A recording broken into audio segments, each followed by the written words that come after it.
नमस्कार दोस्तों, नए वीडियो में आप सभी का बहुत बहुत स्वागत है। आज की कहानी तुलसी की कथा। तुलसी से जुड़ी एक कथा बहुत प्रचलित है। श्रीमद् देवी भागवत पुराण में इनके अवतरण की दिव्य लीला कथा भी बनाई गई है। एक बार शिव ने अपने तेज को समुद्र में फेंक दिया था। उससे एक महातेजस्वी बालक ने जन्म लिया। यह बालक आगे चलकर जालंधर के नाम से पराक्रमी दैत्य राजा बना। इसकी राजधानी का नाम जालंधर नगरी था। दैत्यराज कालनेमी की कन्या वृंदा का विवाह जालंधर से हुआ। जालंधर महाराक्षस था।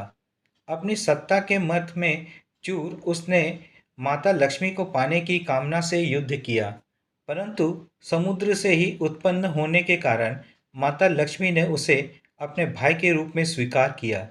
वहां से पराजित होकर वो देवी पार्वती को पाने की लालसा से कैलाश पर्वत पर गया।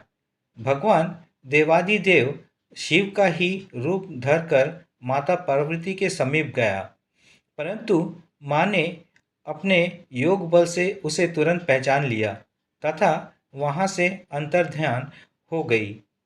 देवी पार्वती ने क्रुद्ध होकर सारा वृत्तांत भगवान विष्णु को सुनाया। जालंधर की पत्नी वृंदा अत्यंत पतिव्रता स्त्री थी। उसी के पतिव्रत धर्म की शक्ति से जालंधर ना तो मारा जाता था और ना ही पराजित होता था। इसलिए जालंधर का नाश करने के लिए वृंदा के पतिव्रत धर्म को भंग करना बहुत जरूरी था।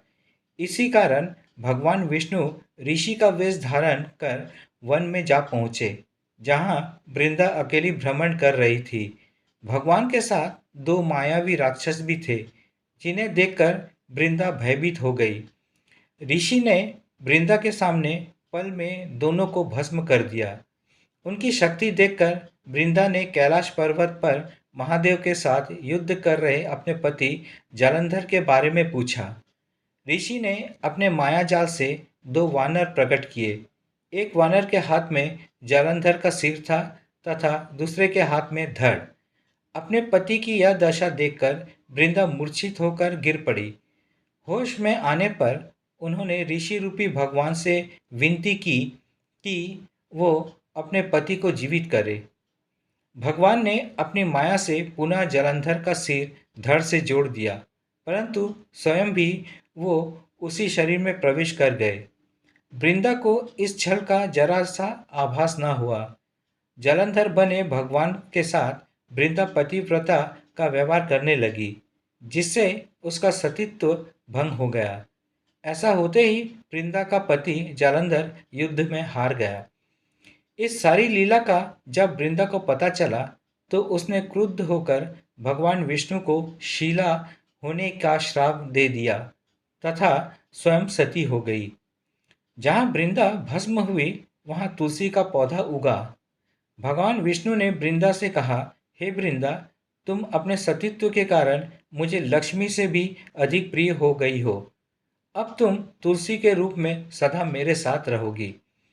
जो मनुष्य भी मेरे शालिग्राम रूप के साथ तुलसी का विवाह करेगा, उसे इस लोक और परलोक में विपुल यश प्राप्त होगा। जिस घर में तुलसी होती है, वहाँ यम के दूत भी असमय नहीं जा सकते।